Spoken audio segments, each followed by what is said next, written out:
Okay, so this is our reading group on Simondon's Individuation in Light of Notions of Form and Information.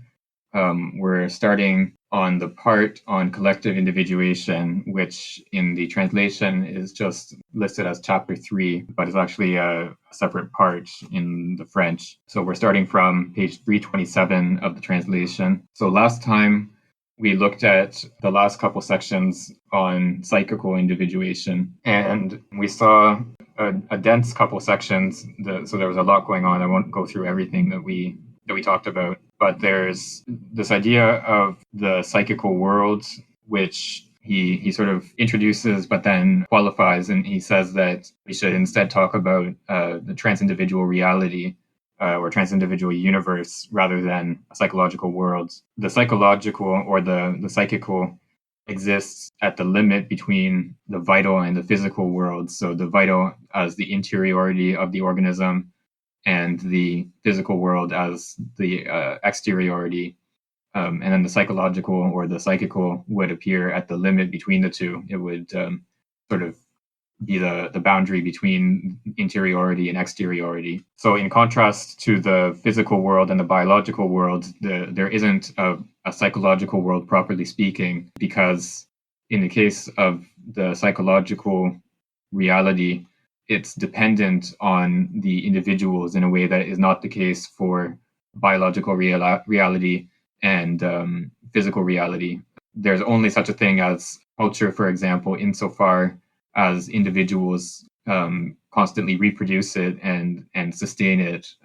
So like an artifact of some kind is only something that has a certain meaning insofar as it's treated as having a meaning in a particular group of people. So that was this idea of the psychological world that is not actually a psychological world. This sort of leads him into the question of what the transindividual reality consists in, or what relation the individual has to transindividual reality.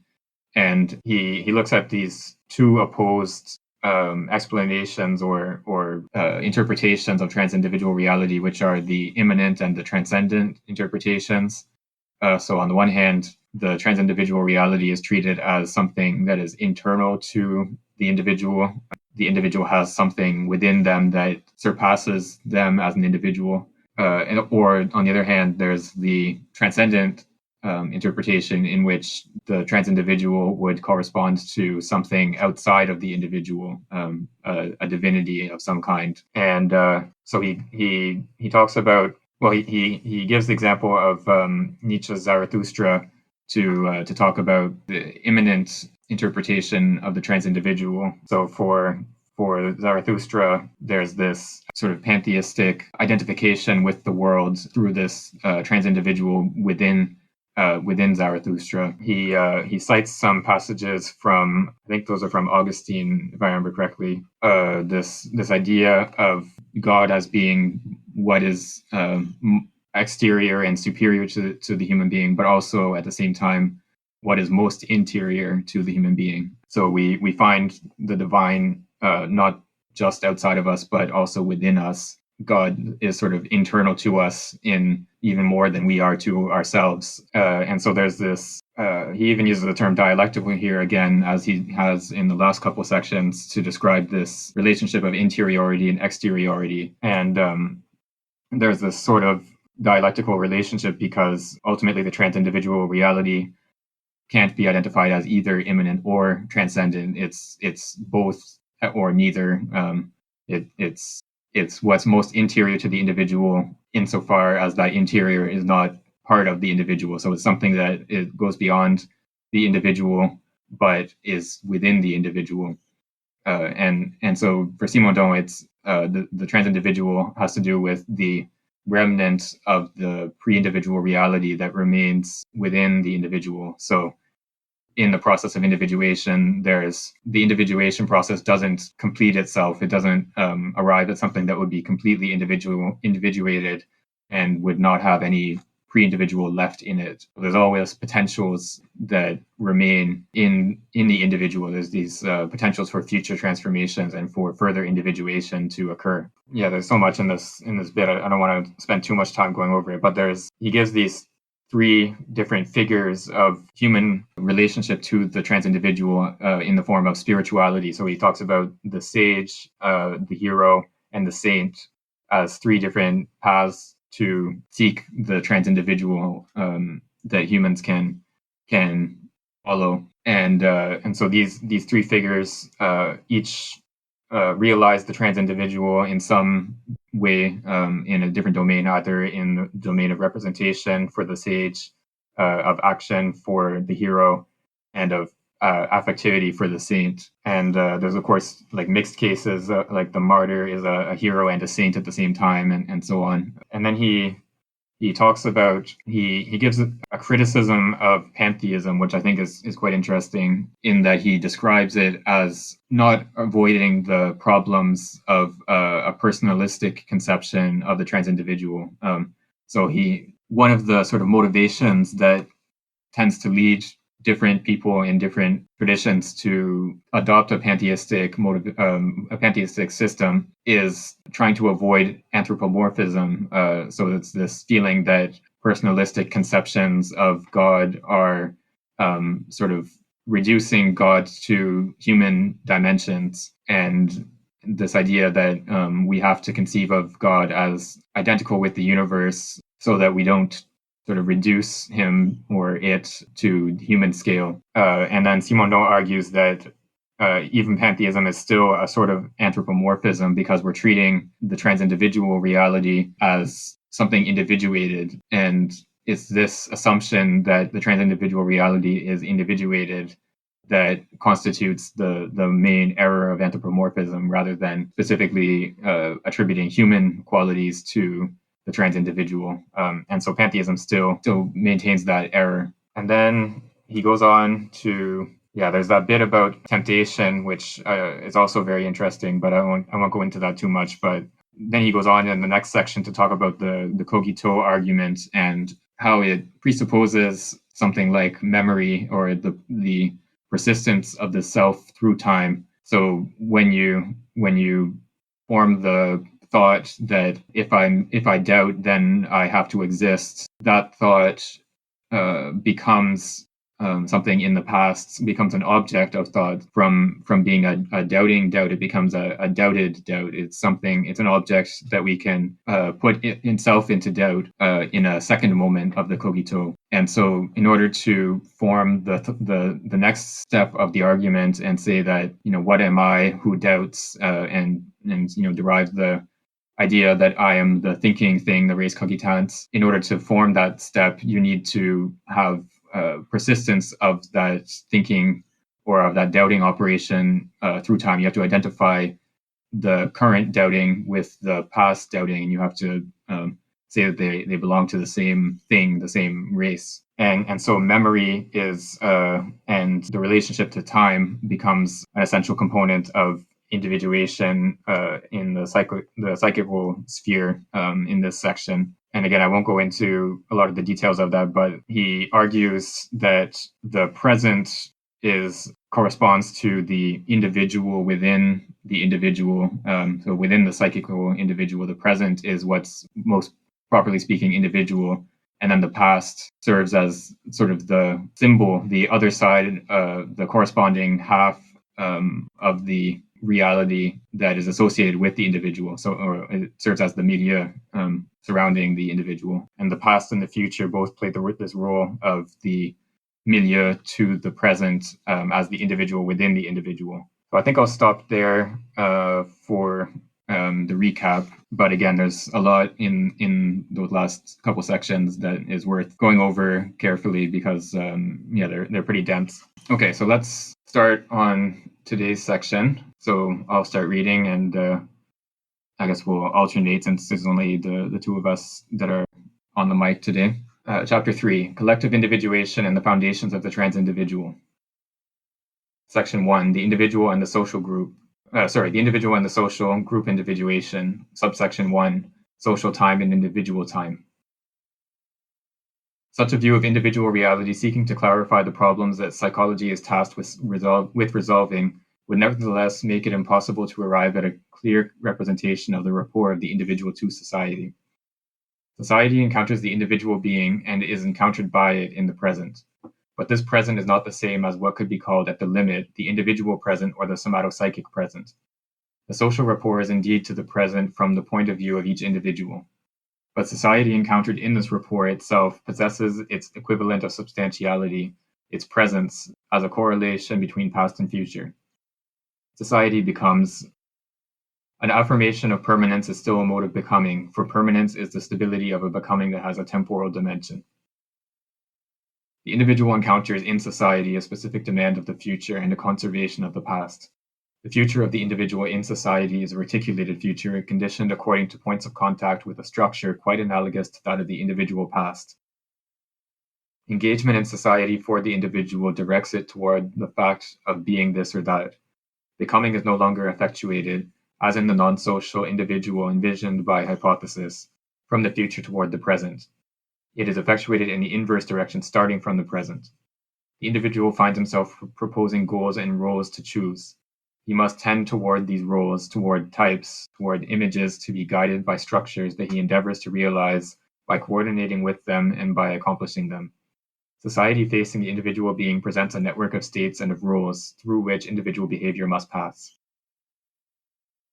What is most important for society is the individual past, because the agreement of the individual and the social is formed by the coincidence of two reticulations. The individual is forced to project his future through the social network that is already there. To socialize, the individual must pass. To be integrated is to coincide according to a reticulation and not according to this force that is imminent to the future of the somatopsychic being.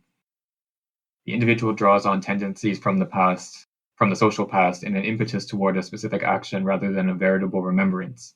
He draws from the social past that which would be associated with the dynamism of his future, and not with a reticulation of his individual past. The rapport to the social requires that between the individual soul and the social contact, a sort of reversal, a sort of substitution is established. Sociality requires presence, but a presence in reverse. The social soul and the individual soul operate in inverse directions and individuate opposite from one another. This is why the individual can appear to himself as fleeing into the social and confirming himself in opposition to the social. The social thus appears as a reality that is quite different from the milieu with respect to the individual. We can speak of the social milieu only imprecisely and by expanding its meaning. The social could be a milieu if the individuated being were a simple result accomplished once and for all, i.e., if he did not continue to live by transforming. The social milieu exists as such only to the extent that it is not grasped as a reciprocal social. Such a situation only corresponds to that of children or the sick. It is not that of the integrated adult.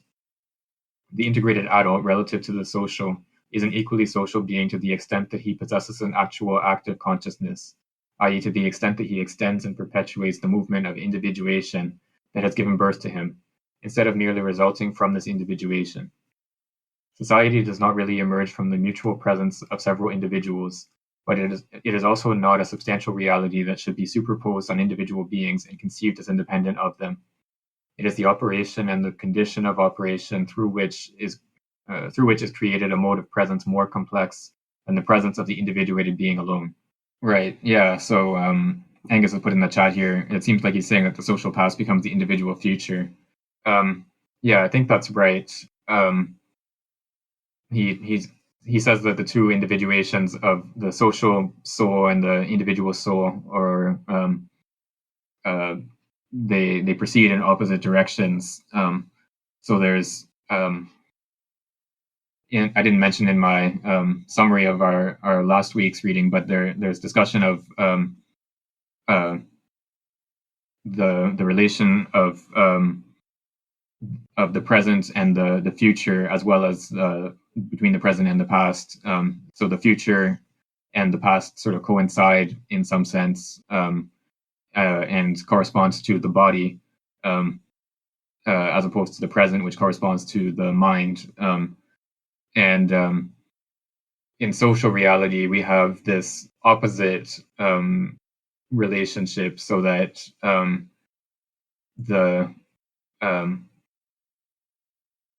the individual sort of sees themselves as as fleeing themselves into the social. So entering into social interaction and relationships is has the form of fleeing from oneself and sort of um, sort of leaving oneself behind in a sense.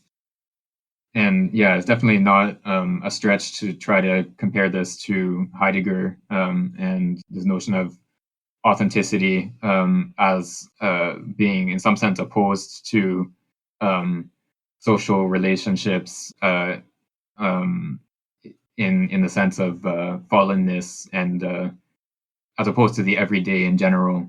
Um, yeah, so the question here, or one of the questions that Simondon brings up, is whether we can depict the social as a milieu in which the individual would live. And he says not really. We can't exactly depict the social as a milieu in which the individual lives. We have to look at it would only be possible to make that assimilation of the social to a milieu if the individual was individuated once and for all, and then the milieu would be what's left behind of the pre-individual reality, aside from the individual, and that would be the social milieu. But because we have to understand the individual as something that continues to undergo individuation, including in the social world, we can't treat the social as a milieu in which the individual lives.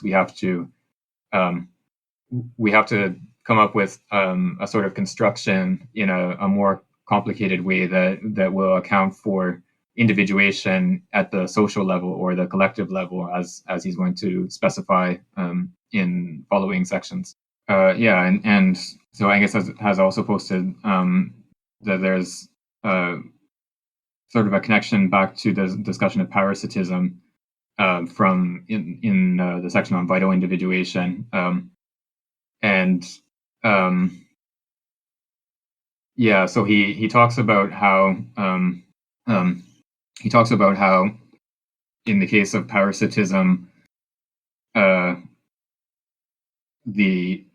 there's this sort of degeneration of the individuality of the parasite, and you can see this with a lot of like lampreys, for example, that have like sort of a minimal digestive system because they just absorb nutrition from their host, and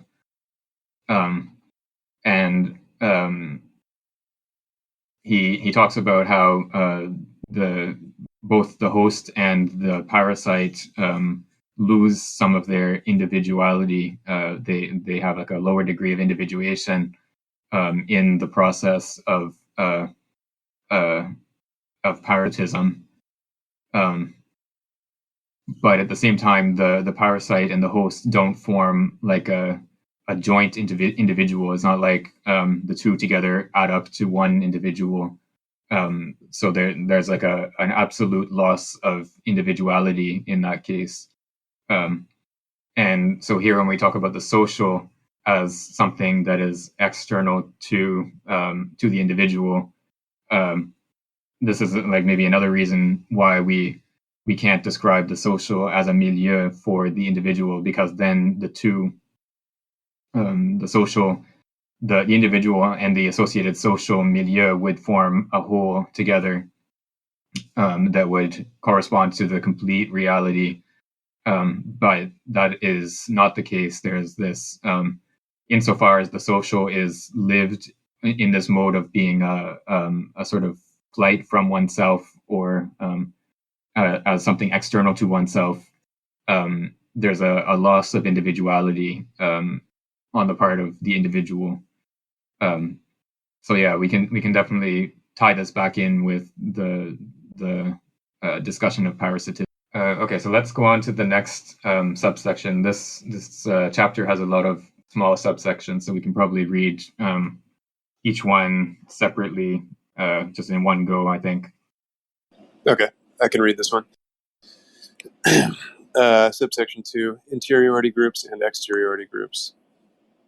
The relation of an individuated being to other individuated beings can form either analogically, the past and future of each coinciding with the past and future of the others, or non-analogically, the future of each individuated being finding within the ensemble of the other beings, not subjects, but a reticular structure through which it must pass. The first case is what American researchers call the in-group. The second case is what they call the out-group. However, there is no out-group that does not suppose there's no in-group that does not suppose an out-group. The social is formed by the mediation between the individual being and the out-group through the intermediary of the in-group. It is useless to proceed, like Bergson, by opposing an open group and a closed group. Up close, the social is open. From afar, it is closed.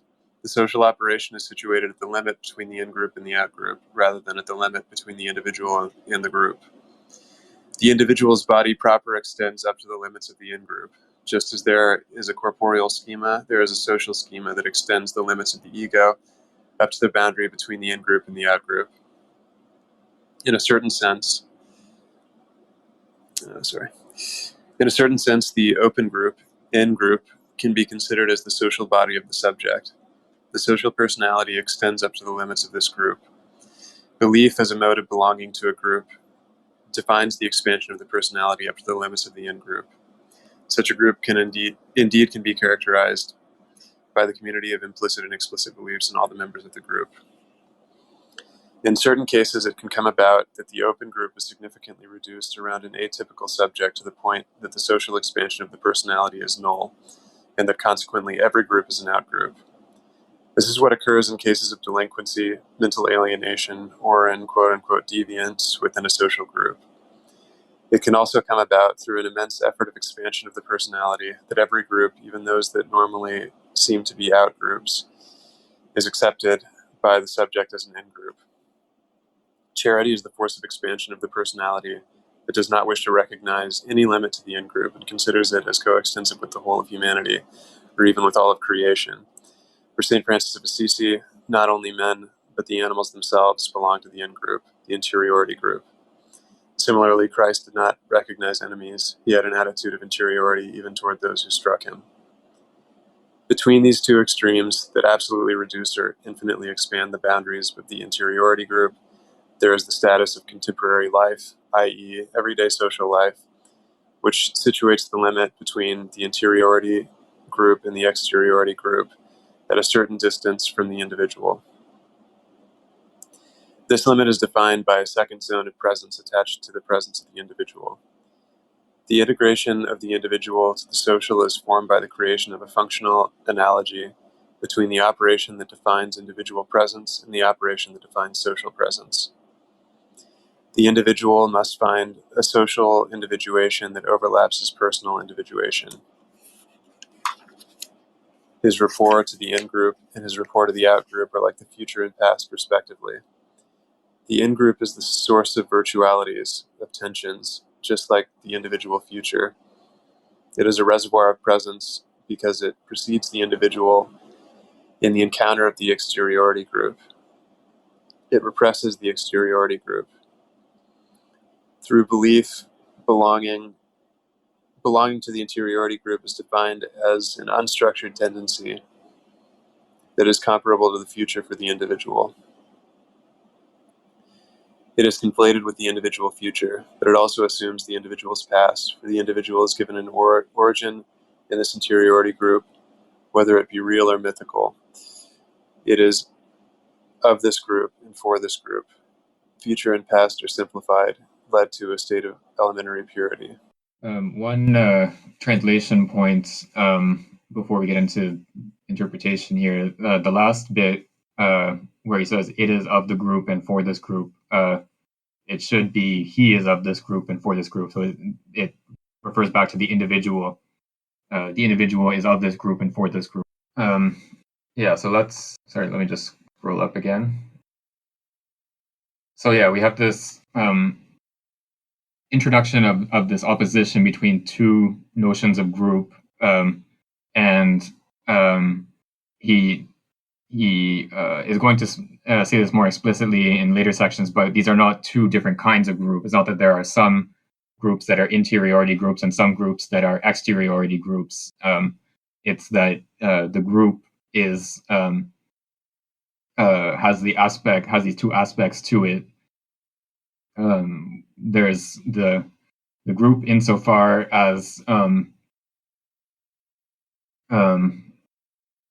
group insofar as it has this analogical structure. So the individuals within the group, they they are related to each other in this sort of intimate way. There's this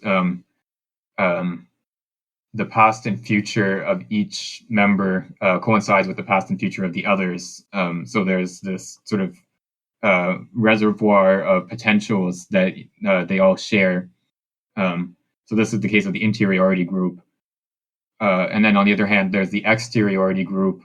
This is the group insofar as each individual is sort of related in an external manner to the others. So this he states this a little bit obscurely, but he says the future of each individual being finding in the ensemble of the other beings not subjects, but a particular structure through which it must pass. So in the exteriority group, the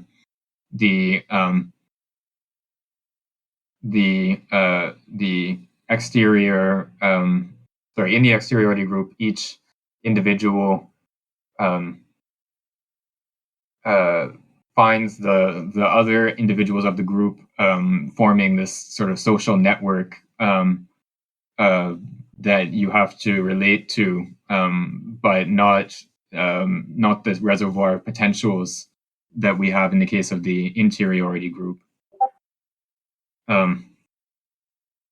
And the difference maybe will be clearer as we go along, but the in-group has to do with a new process of individuation, so that there's an actual formation of a collective in that sense, whereas the out-group is a relationship between already individuated beings, and it doesn't bring about a new individuation. And we can think of this. Some of these examples, I think, help to explain how we can understand these in-group and out-group, or interiority group and exteriority group notions. So in the case of what he calls here delinquency, or mental alienation, or deviance, in quotes, these are cases where the individual is sort of up against the rest of the world on their own. They don't have something like an in-group that surrounds them and that they form a part of. And then the converse case is the case of St. Francis of Assisi, who treats even animals as part of his in-group. He takes all of creation to be part of that in-group. But the more general case is the one in which we have some part of social reality is part of the in-group, is part of the people that we belong to, and then some other part of social reality is treated as the out-group, is something external and separate. And there's a sort of in the same way that there is a body schema, there's like a lived body for the individual. There's a social schema. So the personality of the individual expands to cover the whole in-group. And you can see this with something like people's identification with a sports team, for example. Like when you're watching your favorite team, you sort of feel as personal losses or gains, whatever happens in the game. So like when your team wins, you feel like you've won something, and then when the team loses, you've lost something. Um, and so you treat the team as like an extension of yourself. Um, and then yeah, and then there's the in-group acts as this sort of reservoir of potentials for the individual. So there's the individual lives or experiences the in-group as something that provides for a future that offers possibilities and the potential for future transformation. But the in-group also has this past aspect to it. So there's this like mythical origin, which is a sort of representation of this in-group. So this is often the case when we talk about uh, uh, nationality or ethnicity, where you have this sort of mythical a representation of a common origin as being what explains the belonging of people to one in group as opposed to everyone else who is an outsider. So then there's these future and past elements or aspects to the in group. Right, and then Angus, yeah, this is a good question. So Angus has posted a question here in the chat, uh, saying that, so talking about how in the exteriority and interiority groups are inseparable. So every group has these two aspects to it. But if we sort of map these exteriority and interiority groups onto the collective and the interindividual from earlier in the text, then there seems to be a sort of inconsistency, because if every group is an interiority group and has an exteriority group, then how is it the case that the collective is something contingent rather than a feature of psychical life in general? Yeah, so that's a good point. I think we can. So I think when he talks about exteriority and interiority groups, he's using these in relative terms. So every interior is interior relative to an exterior, and vice versa. Every exterior is exterior relative to an interior. Whereas when he's talking about the collective and the interindividual, when he makes that distinction between the social, the interindividual, and the collective, he's setting up an absolute distinction between different cases, so that when he talks about the collective as being something sort of contingent and rare, that is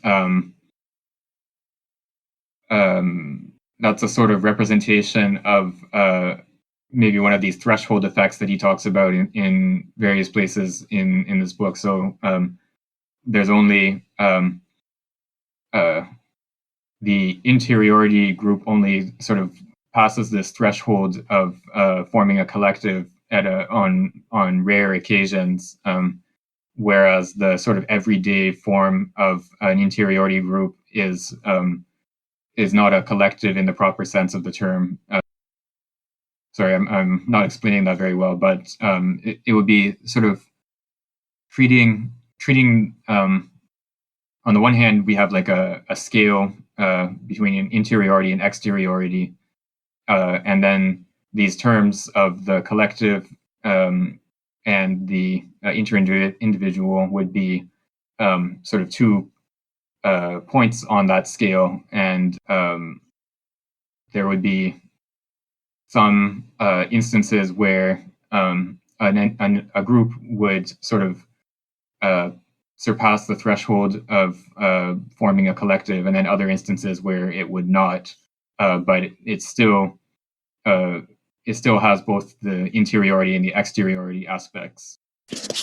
That makes sense, and I like that reading, but I still think like there's maybe an inconsistency in the text, because later on, he talks about the correspondence between the trans-individual and the interiority group.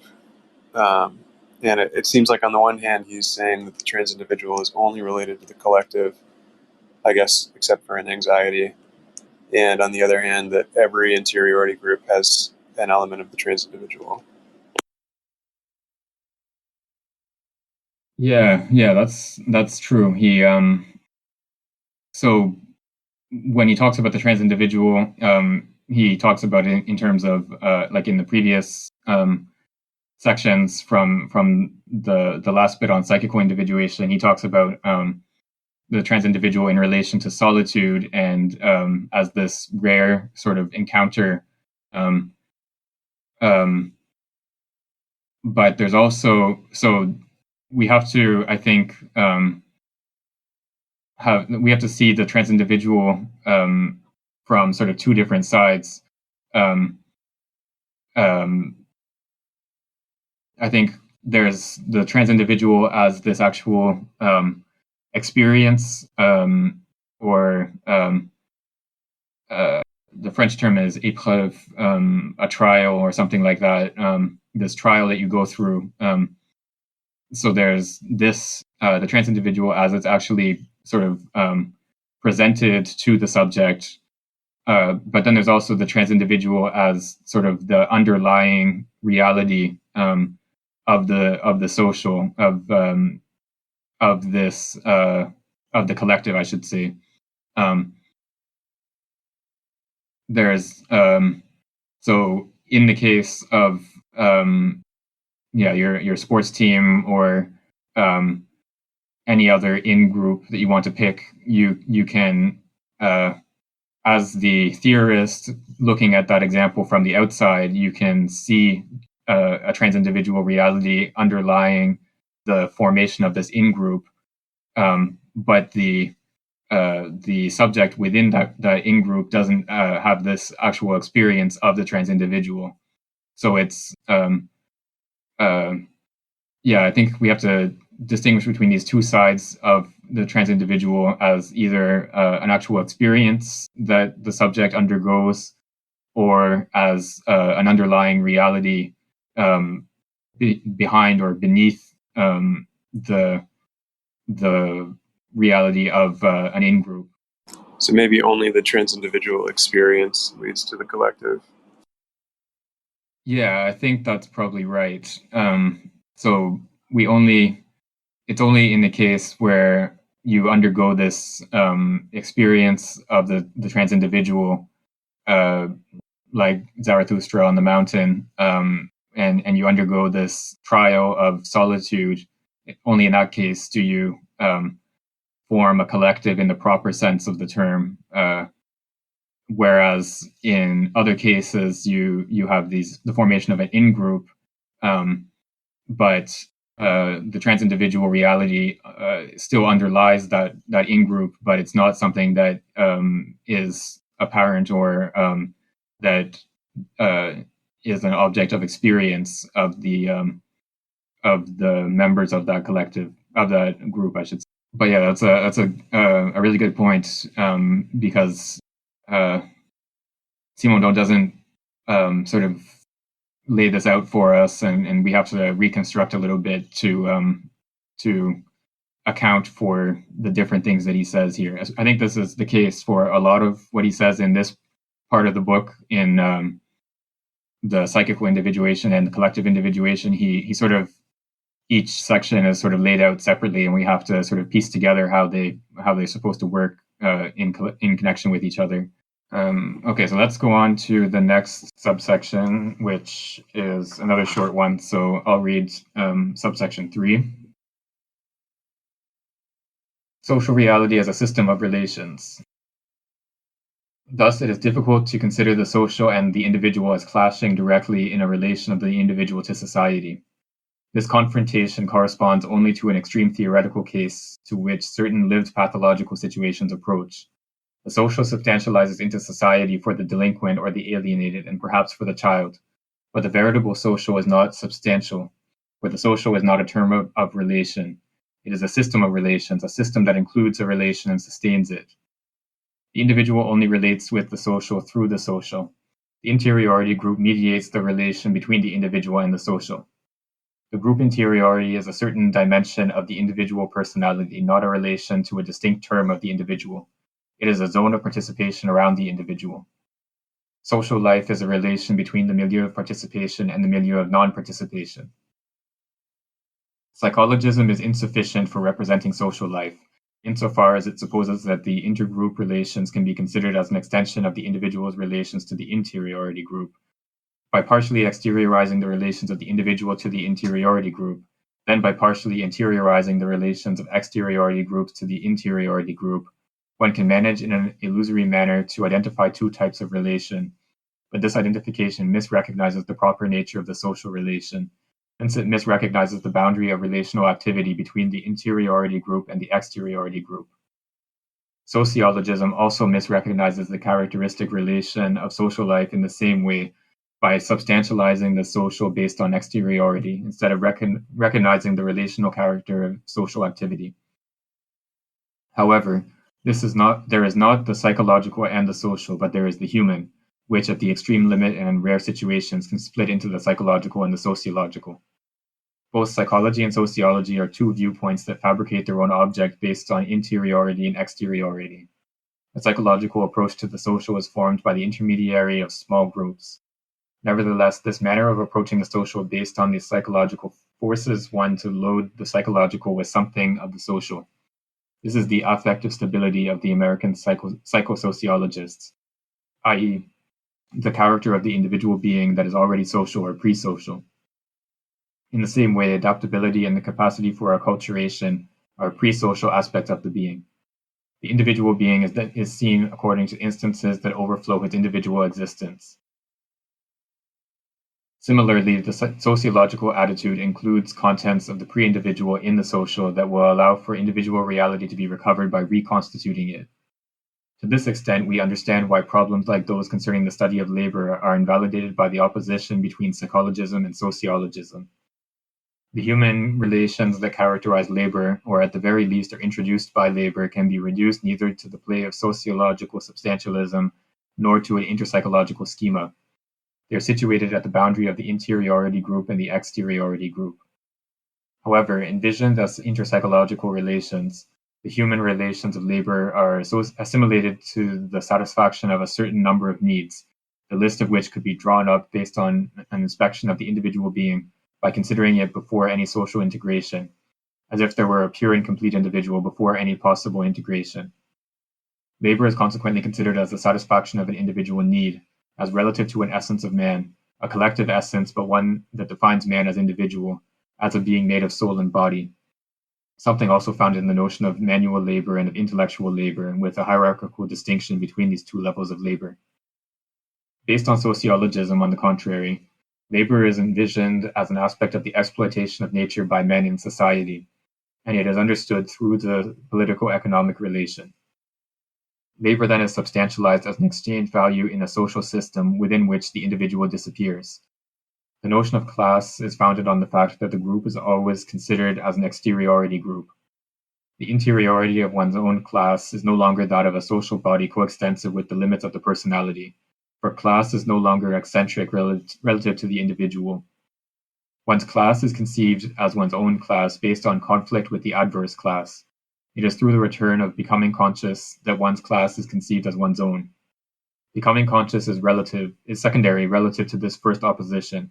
There is no longer a structure of successive circles, but a structure of conflict with a front line.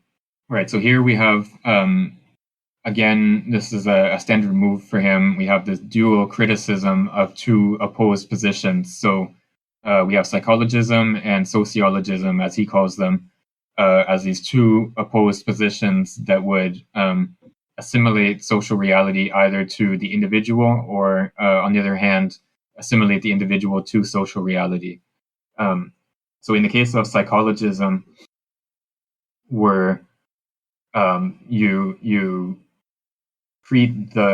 extend the individual to cover the whole of the interiority group, and then at the same time you interiorize the relations of the exteriority group onto the interiority group. So you treat everything as like an interiority group. Both the individual is assimilated to the interiority group, and the social reality as a whole is assimilated to the interiority group.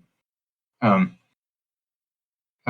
then the converse error is sociologism, which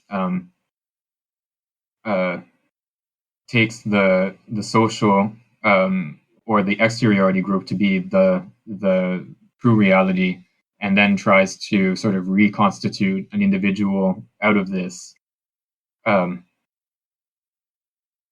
in each case, for Simondon, this is sort of splitting the individual. So in the normal case, you have a sort of unitary human reality, which is only in rare circumstances split into a psychological and a social level.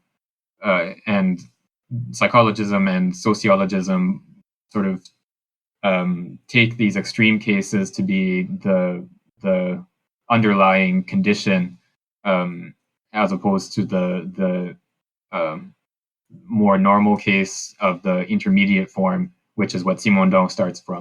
And then there's so he goes on to bring up the particular case of the sociology or the psychology of labor. And so you have industrial psychology, and you have when he talks about sociologism here, he seems to be talking specifically about Marxism, which would be a sociological approach to labor. So these are two opposed ways of talking about labor, and on the one hand, so in industrial psychology or in a psychology of labor, you would take the individual as something given in advance. So the individual has certain needs and desires, and then the laboring is supposed to fulfill some of those needs. So you appropriate products of nature through labor, and you transform them, and you make them fulfill your needs. So the needs are given first, outside of any social relation, and then the laboring is supposed to fulfill those needs. So that's the psychologistic approach to the labor process. And then the sociological approach, which he seems to identify with Marxism here, it takes the labor process to be a relationship between the human being and nature as such. So it's human assimilation of nature, or human control over nature, or something along those lines. And then in connection with this notion of labor, we have a representation of class, and so the classes are groups insofar as they're related to the labor process, and this notion of class is an objective notion of class, so it has to do with the social reality, and then only secondarily there's something like taking consciousness. So it's only once the class already exists that something like the class becoming conscious of itself can happen, and the members of that class come to experience themselves as belonging to that class. So this is the opposite approach to the compared to the psychology of work or psychology of labor approach. So instead of having needs and desires appearing outside of society and then being realized through labor, we instead have labor first, and the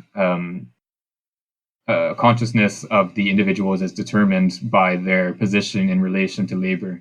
And he points out that this sociological representation has a different, you could even say, a different topological structure compared to the representation in terms of in and out groups. So the representation in terms of in and out groups has a structure of concentric circles. So you have the individual and then an interiority group surrounding that individual, and then successive layers of groups around that individual that are more and more exterior. Whereas in the case of the sociological representation, we have social reality is depicted as a conflict that has a front line. So it's a conflict between, in principle, two classes, but in effect more than two classes, but different social groups that are in conflict with each other, and then only secondarily come to have something like an interiority. Their class consciousness is something that happens as an effect of the conflict rather than the other way around. Okay, so let's go on to the next subsection and see how he develops this criticism of these two opposed notions of psychologism and sociologism. I think this is another short one. It's a little bit longer. Maybe we can read like a page or so and then stop. If you want to go ahead, Angus. Okay, yeah. Subsection 4, insufficiency of the notion of the essence of man and of anthropology. However, it can be wondered whether an anthropology would be capable of giving a unitary vision of man that can serve as a principle for the study of social relation. But an anthropology does not include this relational duality contained in a unity that characterizes this rapport. It is not based on an essence that one can indicate what man is. For every anthropology will be forced to substantialize either the individual or the social to give an essence of man. By itself, the notion of anthropology already includes the implicit affirmation of the specificity of man separate from the vital. Nevertheless, it is indeed certain that one cannot make man emerge from the vital if one deducts man from the vital. But the vital is the vital that includes man, not the vital without man. It is the vital up to man and including man. There is the whole vital, which includes man.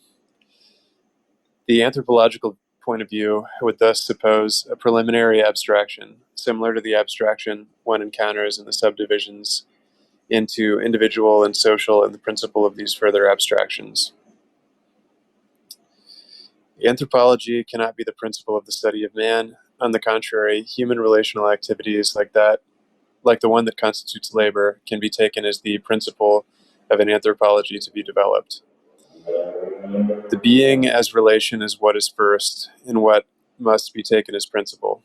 The human is social, psychosocial, psychical, and somatic, without any of these aspects being able to be considered as fundamental, while the others would be judged as ancillary. In particular, labor cannot be defined solely as a certain rapport of man to nature. There is a labor that is not referred to nature. For example, the labor accomplished on man itself. A surgeon labors. The exploitation of nature by associated men is a particular case of the relational activity that constitutes labor. Labor can be grasped in its essence as a particular case only if this essence extracts its particularity from the whole spectrum of possible labor activities. A particular case cannot be taken as a foundation, even if it is encountered very frequently. Labor is a certain rapport between the interiority group and the exteriority group, just like war, propaganda, and commerce. Each group with respect to others can be considered as an individual to a certain extent, but the error of traditional psychosociological conceptions consists in taking the group as a gathering of individuals in the manner in which there are gatherings of individuals in the sciences, i.e., the domains of the biological sciences. In fact, the interiority group in every group relative to itself exists to the extent that it is an interiority group,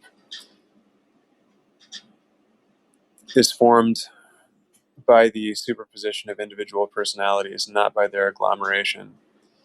The agglomeration, whether organized or inorganic, would presuppose a viewpoint at the level of somatic realities, not at the level of the somatopsychic ensembles. Right. So in the last section, he opposes psychologism and sociologism as two opposed errors, and then he says we need to start from human reality instead of the psychological or the sociological, which would sort of lead us to think that we need an anthropology as our foundation. We need some sort of notion of the essence of man or of the human as our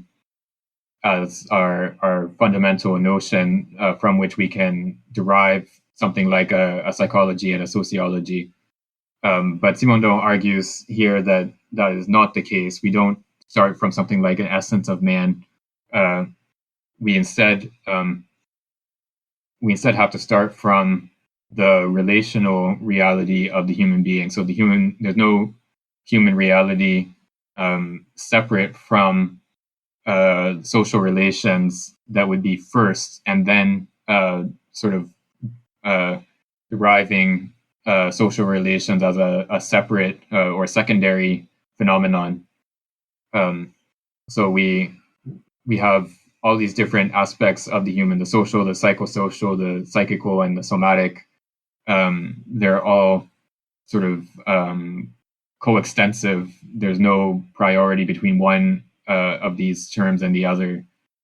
So we can't define an anthropology, an essence of the human, and then derive from it the sociological or the psychological.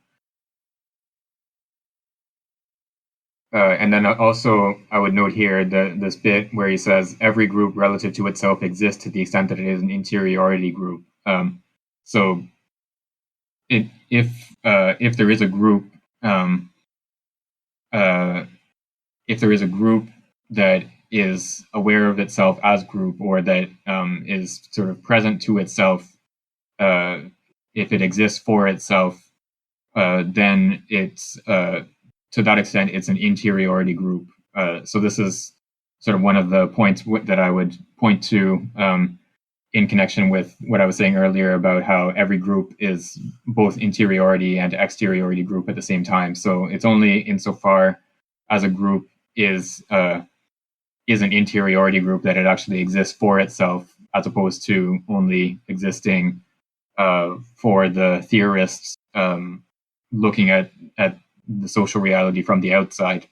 And then he also specifies here, or explains here, that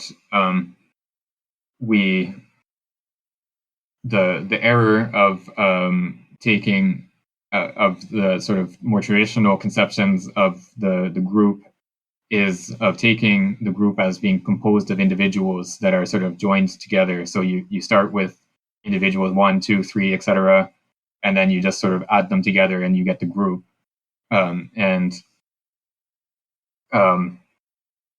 He argues here instead that the interiority group, or every group insofar as it is an interiority group, exists through something like he calls here a superposition of their personalities. So there's something like a combination of personalities. He's going to talk later more about this this notion of combination of personalities, but there's something like a group personality, which is brought about by the personalities of the members of the group, and it's not just the case that the personalities are sort of added together or averaged or something like that. The personalities of the individual members are transformed by entering into the group. Yeah, and that's interesting. Yeah, so Angus has posted a comment here about how this T.S. Eliot, I'm assuming, tradition and individual talent describes poetry as, in similar terms, by saying that a new poet retroactively transforms all of poetry. Yeah, I wasn't aware of that, but that does seem to fit with what Simondon was arguing here. Yeah, we rely on you for English poetry references, Angus. Yeah, so let's go on to the next bit of this subsection here. So I'll read the rest of the subsection. An interiority group does not have a structure that is more complex than a single person. Each individual personality is coextensive with what can be called the group personality, i.e., with the shared locus of individual personalities that constitute the group. However, this manner of envisioning the group is not a psychologism for two reasons.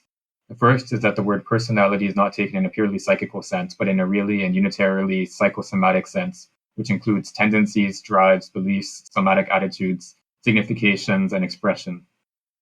The second reason, which is more important and constitutes the foundation of the first, is that this overlapping of individual personalities in the interiority group plays a self-constitutive structural and functional role. This overlapping is an individuation, the resolution of a conflict, the assumption of conflictual tensions in an organic, structural, and functional stability. These are not structures of personalities that are previously defined, i.e., structures that are constituted and fully formed before the moment when the interiority group is constituted, and that come to be encountered and overlapped. The psychosocial personality is contemporaneous with the genesis of the group, which is an individuation. The group is not what contributes to the individual being a fully formed personality, like a cloak tailored in advance. The individual with an already constituted personality is not what is approached by other individuals with the same personality to constitute a group with them. It is necessary to start with the operation of group individuation, within which the individual beings are both the milia and the agents of a syncrystallization. The group is a syncrystallization of several individual beings, and it is the result of this syncrystallization that constitutes the group personality. The group personality is not introduced into individuals by the group, since the individual must be present for this operation to occur. Furthermore, it is not just required that the group merely be present. The group must also be tensed and partially undetermined, like pre-individual being before individuation. An absolutely complete and perfect being could not enter into a group. The individual must still be a bearer of tensions, tendencies, potentials, and reality. And this reality that it bears must be structurable and not yet structured for the interiority group to be possible. The interiority group emerges when the forces of the future harbored by several living individuals lead to a collective structuration. Participation and overlapping arise at this instant of group individuation and of the individuation of grouped individuals. The individuation that gives birth to the group is also an individuation of grouped individuals. Without emotion, without potential, and without preliminary tension, there can be no group individuation. A society of monads cannot exist. The contract does not found a group, no more than the statutory reality of an already existing group. Even in this borderline case where the already constituted group receives a new individual and incorporates it, the incorporation of the new is a new birth, individuation, for this individual, and also a rebirth for the group. A group that cannot be recreated by incorporating new members dissolves as an interiority group. The member of a group sustains the collective personality in the group by recruiting new beings and by introducing them into the group. The distinction between psychogroups and social groups is only valid as a manner of defining a certain polarity within groups. Every real group is simultaneously a psychogroup and a sociogroup. The pure sociogroup would have no interiority and would be nothing but a social substance. A group is a psychogroup as soon as it forms, but this momentum of the psychogroup can only be perpetuated by giving birth to sociogroupal structures. Psychogroups and sociogroups can only be distinguished abstractly. Right, yeah, so this notion of syncrystallization is something that he talked about way back in the part on physical individuation, when he talked about how different substances that have the same crystalline structure can crystallize together. So you can have I don't know the crystallography well enough to give an example, but like one substance has a certain crystalline structure, and then substance B has the same crystalline structure. They can you can insert a crystal of substance B into a medium of substance A, and the substance A will crystallize around that substance B, and they form a joined crystal. So that's syn crystallization. And so the idea here, when he talks about syn crystallization, is that there's in the group, insofar as it is a real group that has an interiority, it involves the individuals sort of reforming themselves and reconstituting themselves as members of the group, so that it's not just taking already formed individuals and adding them together. There's a real transformation of those individuals as members of the group. And so he's especially emphasizing here the interior aspect of the group, the interiority group aspect, as opposed to the exteriority group aspect. And he's treating the interiority group as more fundamental, and the exteriority group as being a product of the interiority group. And he gives a temporal dimension to this distinction between interior and exteriority groups, because he says that a group starts off as an interiority group or a psycho group.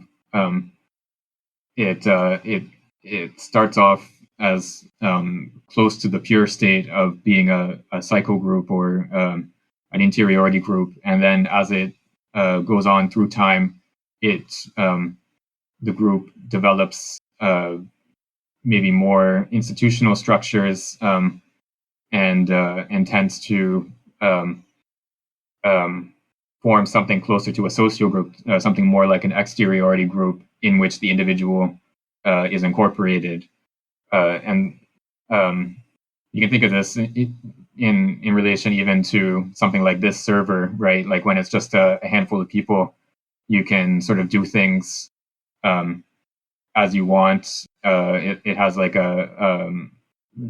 not a lot of structure to it, but as soon as you start having more people, you have to have moderators and different roles for different people, and you have more structure to it as soon as the group expands beyond a certain point and starts to have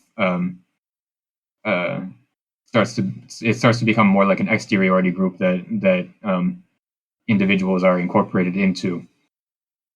We can tie this back to Deleuze and Guattari as well.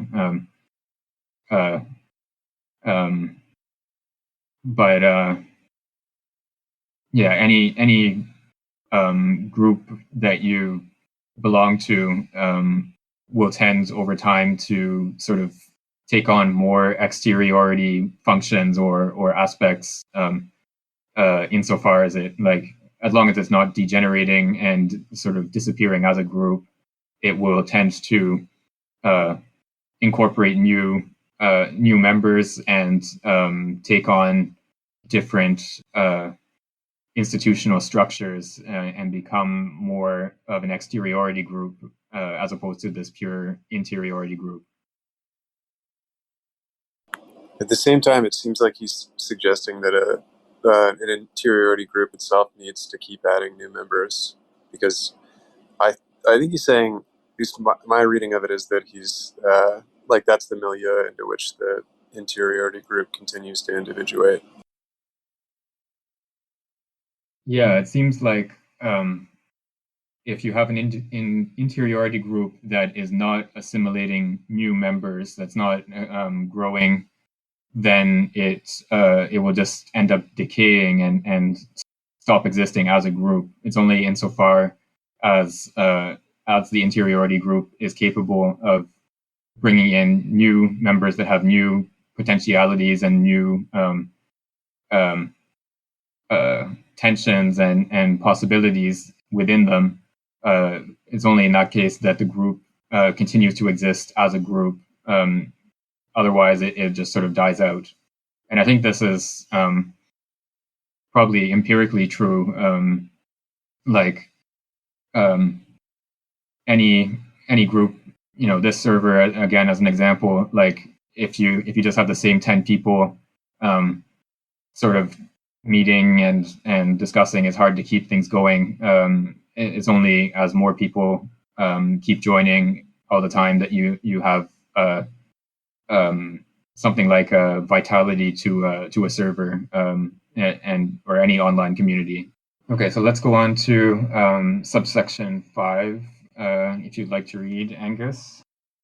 Yeah. This is a short one, so you can read the whole thing. Okay. Subsection 5, notion of group individual. It is therefore not appropriate to speak of the influence of the group on the individual.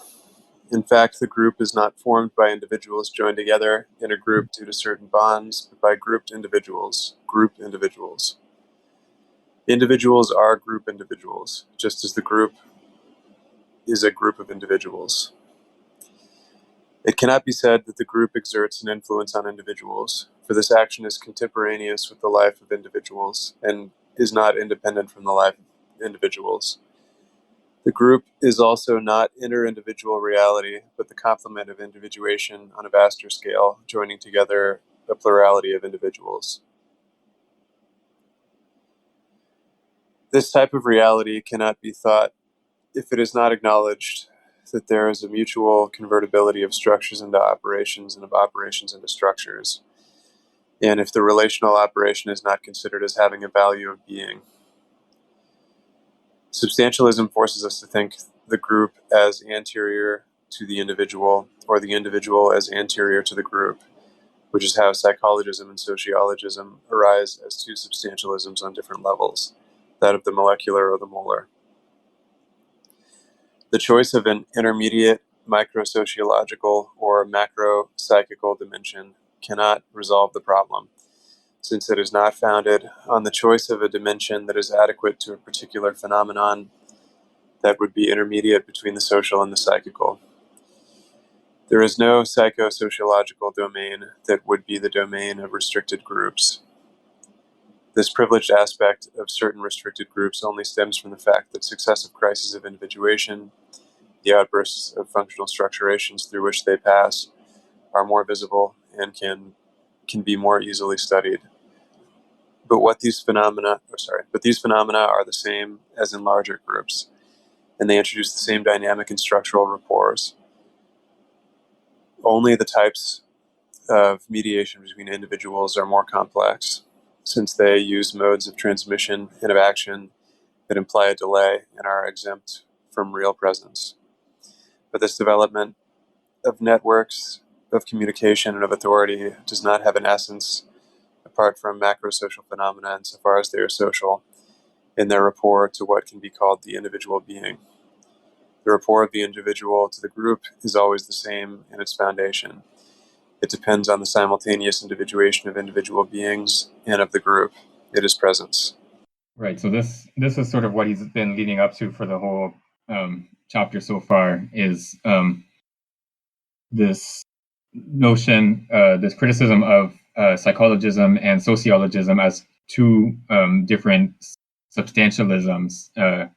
And again, this is what we've seen throughout the book, his criticism of substantialism in general.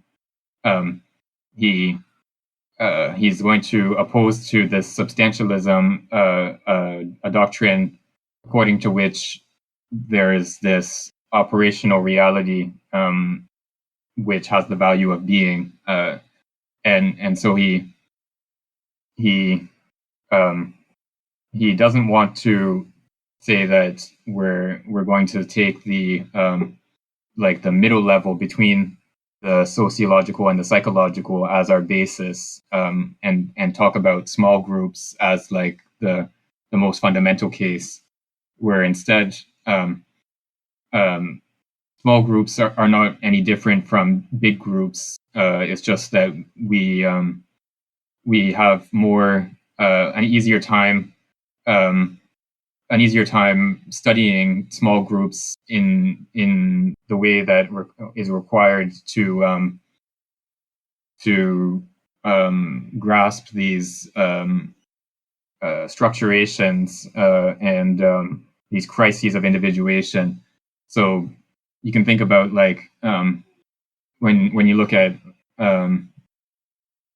a historical text of some kind, it's much easier to take, like, say, the biography of one person or a small group of people and talk about the different crises of individuation that they went through, or the different structuring events that happened in their life or in the life of that group, as opposed to when you want to talk about a country as a whole or a large group of some kind. It's much more difficult to say, like, this was a structuring event, and this was a crisis of individuation that this whole group went through. So it's just in relation to knowledge that there's a difference, a relative difference between the large and small groups. So it's not the case that we start from this intermediate level of the small group and then sort of define the psychological and the sociological in those terms. Right, and Angus has posted in the chat here. So this mutual convertibility of structure and operation is what he calls alligmatics, this sort of strange term that he introduces. But so this is what we've seen throughout the text. This convertibility of structure and operation is just this genetic approach to structuring. So whenever we have something like a structure, we always want to see what is the genesis of that structure and how that structure comes into being, as opposed to starting from a structure as given and sort of deriving other phenomena from that structure.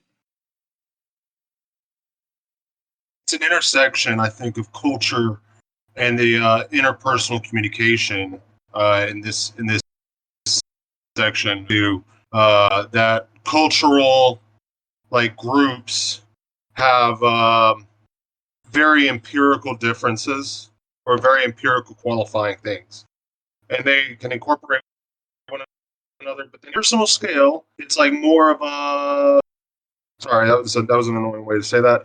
But on the interpersonal scale, it is more. It's less empirical, right? It's kind of like. I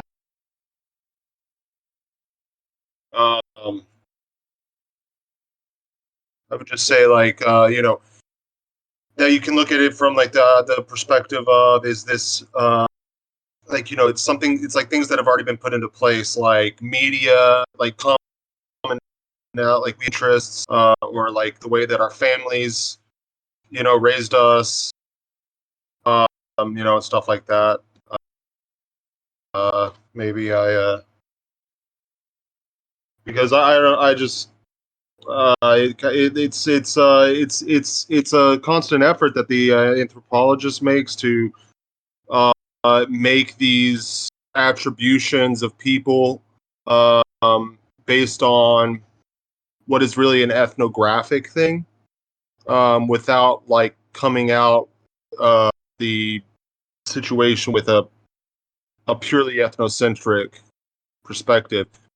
And I think when the anthropologist goes into it, then there's, like, an empirical assessment. They have a different language. I need to learn you must learn the language in order to communicate with them in an effective way. And this works intersocially, like on a social scale, where you may need to learn a certain kind of slang to be able to get down with a certain group of people or something like that. And then once you are in that, it stops being empirical. It's not an empirical assessment anymore. And so then you have these way more diverse interactions that happen between the persons. Because it's like, oh yeah, did you see the way the Korean baseball team did this week?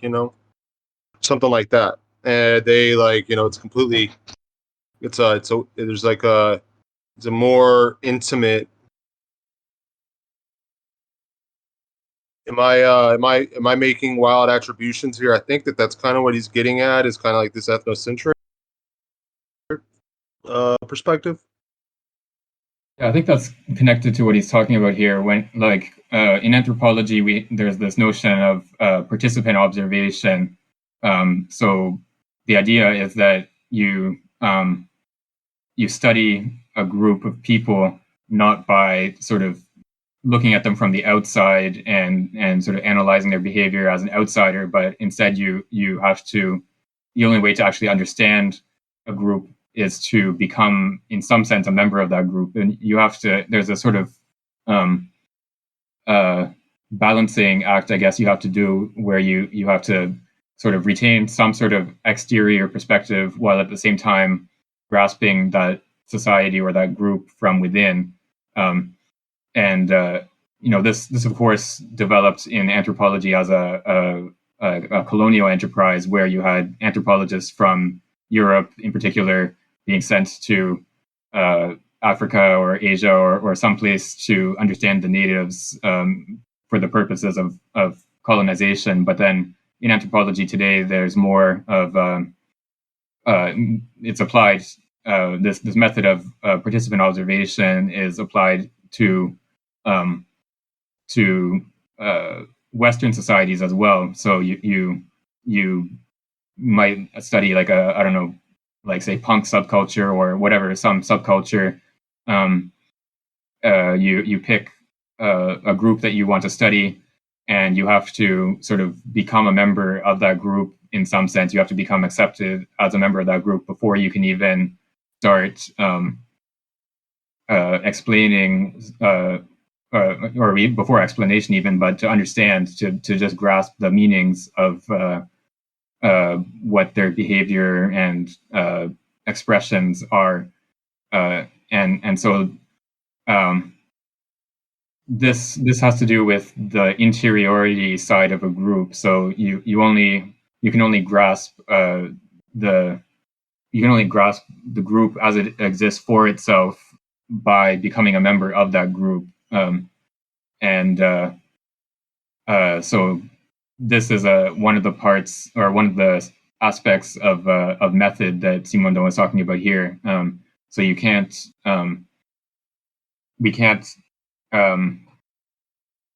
just sort of look at groups from outside and like study their properties from outside. We have to, and this is what makes it so much harder to study large groups or groups like a nation or something like that. Like it's hard to become a member of a nation. Like there's all sorts of legal procedures and immigration and all that stuff that you have to go through to actually become a member of a nation.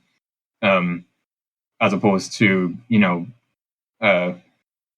becoming a member of a certain subculture. All you have to do is sort of read the right magazines or go to the right shows or whatever it is that group is involved in, and then you can sort of assimilate yourself into that group and learn to become a member of that group. So yeah, that's sort of what he's pointing to here, is that difficulty of becoming a member of some of these groups, like a nation or something of similar scale. It's interesting to me what is the defining lines or boundaries of those cultures, because when you speak to like this like magazine punk subgenre, whatever, like you're speaking about like the content of the culture. And so, like, that's like what you're having to objectively assess, rather than in a macro social, like a national scale. It'd be like, you should assess rather what language do they speak, how do their families work, uh, you know, uh, uh, so that you don't embarrass yourself, like in some social structure that you didn't know existed, or like what media do they digest? Yeah, I think it's super interesting, and I think that that's spectrum between the boundaries for cultures speaks a lot to the it's kind of like, it's like if you learn a new language, you're going to have new things that are available to you within that culture, right? That just that, like, but and then also though, that's the only space that the boundaries of subjectivity within that culture, right? Yeah, that's that's looking at a group from maybe a more external perspective. But yeah, I don't want to get too bogged down on this section, so maybe we can go on to the next one where he's going to talk about the role of belief in group formation, and so we'll see more on how this works. And Angus has volunteered to read the next section. Yeah. Okay, I'll start now. Subsection 6, role of belief in the group individual. In the individual, belief is the latent set of references relative to which significations can be discovered. Belief is not the eminence of the group to the individual, who would ignore such an eminence and would falsely believe to be an autonomous individual when he would merely express the group. Belief is this collective individuation in the process of existing.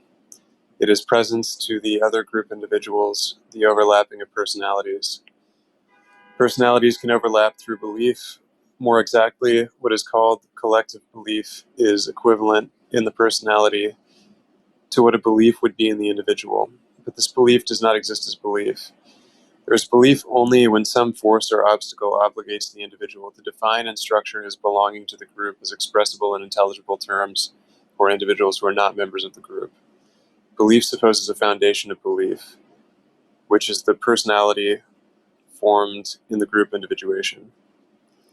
Belief develops in the individual as veritable belief when belonging to the group is called into question. Belief is veritably inter-individual. It supposes a foundation that is not merely inter-individual, but veritably groupal.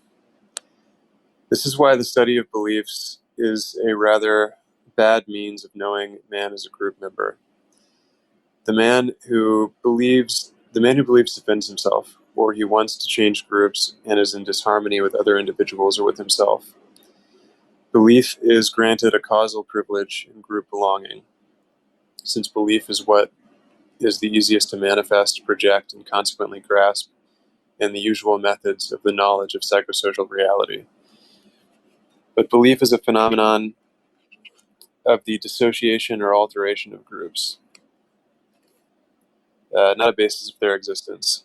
It has a provisional value of compensation, consolidation, or reparation rather than a fundamental signification relative to the genesis of the group and to the mode of existence of individuals in the group. Perhaps one could distinguish in this sense between myth, collective belief, and opinion, which would be individual belief. But myths and opinions correspond in symbolic pairs. When the group elaborates myths, group individuals express corresponding opinions. Myths are the geometrical sites of opinions. Between myth and opinion, there is merely a difference relative to the mode of inherence. Opinion is what can be expressed relative to a precise exterior case. It is the norm of a defined and localized judgment concerning a precise matter. Myth is an indefinite reserve of possible judgments. It has the value of a paradigm and is turned toward group interiority rather than toward beings exterior to judging relative to group norms. Myth represents the group and the personality in its internal consistency, whereas opinions are already diversified, indefinite, objectivated situations that are separate from one another. Myths and opinions are the dynamic structural extension of the operations of group individuation into situations within which this individuation is no longer actual, possible, or able to be reactivated. Opinion is born by the individual, and it manifests in situations where the individual is no longer in the group, although he is of the group and tends to act as belonging to it. Opinion allows the individual to confront other individuals that belong to the exteriority group, all while maintaining his relation to the interiority group and allowing this confrontation to occur as a confrontation with the exteriority group. Myth, on the contrary, would be the shared side of opinions that obey a systematics of group interiority. And this is why myth cannot circulate perfectly in its pure form except in the interiority group. It supposes a logic of participation in a certain number of basic evidences that are part of the group individuation. It seems a lot like the distinction between the virtual body and the actual body at the end of the last chapter. It seems like the myth is sort of the future which can be actualized. I can't remember how he put it exactly. Something about the myth being a reservoir of possibility, and then an opinion is something that it's only a signification that has already been formed after the encounter with an obstacle. Yeah, I think that's right. I think, I'll just mention one translation point here before I get into interpretation. There's in the first paragraph on 336, towards the end. So there's, he says, in the translation it says, it has the value of a paradigm and is turned toward group interiority rather than toward beings exterior to judging relative to group norms. It should be, instead of exterior to judging, it should be toward exterior beings to be judged relative to group norms. That it makes a lot more sense that way. Just one bit, a bit of a mistake in the translation there. But yeah, so here he's talking about the extent to which we can study groups in relation to beliefs, or the extent to which we can use beliefs as a defining principle of a group. And for Simondon, belief is a secondary phenomenon. It's not fundamental to group belonging. He considers beliefs a pretty poor way of defining a group or of determining group membership. And I think here we can think of a certain liberalism, I guess, that takes belief to be the sort of key principle of group belonging. So you see, like one of the ones that you see all the time is when people talk about whether a certain politician believes in climate change or not. It doesn't really matter what they believe in. What matters is what they actually do. And so whether a politician like expresses their belief in climate change or not is kind of not really relevant in terms of like what their group belonging in relation to climate change is. And so there's a certain approach to politics that takes politics to be primarily about whether people believe certain things or not, and takes beliefs to be the primary site of political belonging, and for Simondon, this is like a completely backwards way of taking social group formation, and I think this is a pretty interesting suggestion. He doesn't really develop this very much, but the idea that belief is a sort of defensive structure. It's only when it's only when a group membership is challenged in some way, or there's some sort of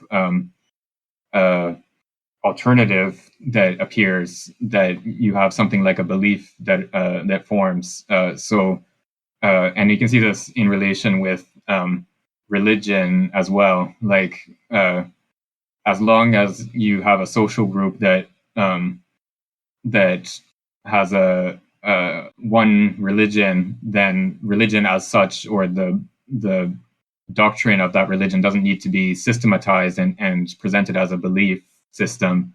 It's only when there's an alternative, when you could belong to a different religion, that you get something like religion as a set of beliefs. Like I believe in X and this other person believes in Y. So it's only when there's like an alternative group belonging appears as a possibility, that you belonging to a group is expressed in the form of having certain beliefs. So I think that's a really interesting suggestion, and something that could be developed a lot further, I think. Yeah, and Angus has pointed out here in the chat about how this ties back in with this notion of empirical subjectivity as a set of resolved problems. So yeah, you would see the formation of belief as a sort of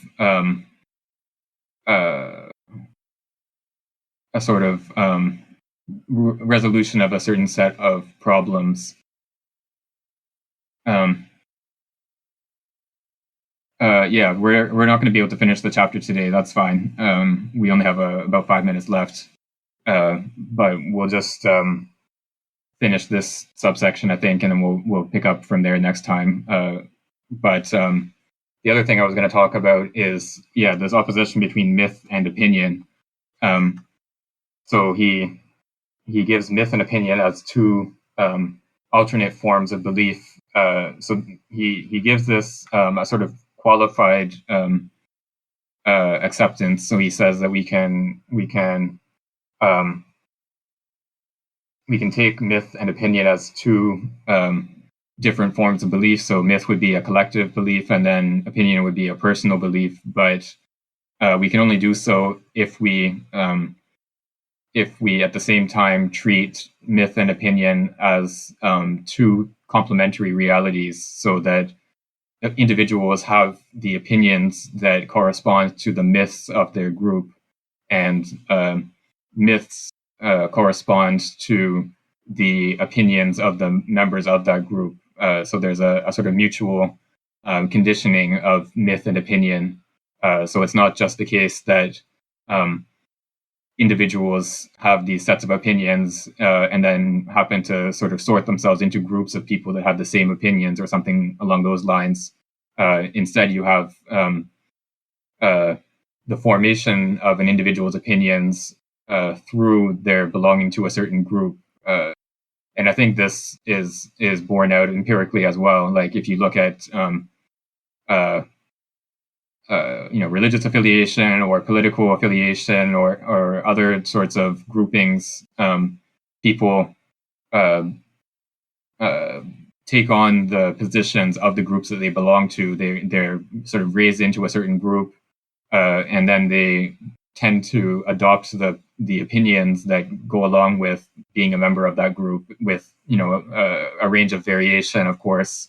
And then you have like outliers who reject the religious or political or whatever groups that they were raised in, and adopt a completely different set of opinions. But for the most part, people sort of adopt the opinions or develop the opinions that correspond to the myths of the group that they belong to. Right. So yeah, we're pretty much at time, and we're at a subsection break now. So I would suggest that we stop here, and the next subsection is a bit longer as well, so we wouldn't have time to finish that today. So let's stop here, and then we'll pick up from subsection 7 next time, and go on to the next chapter.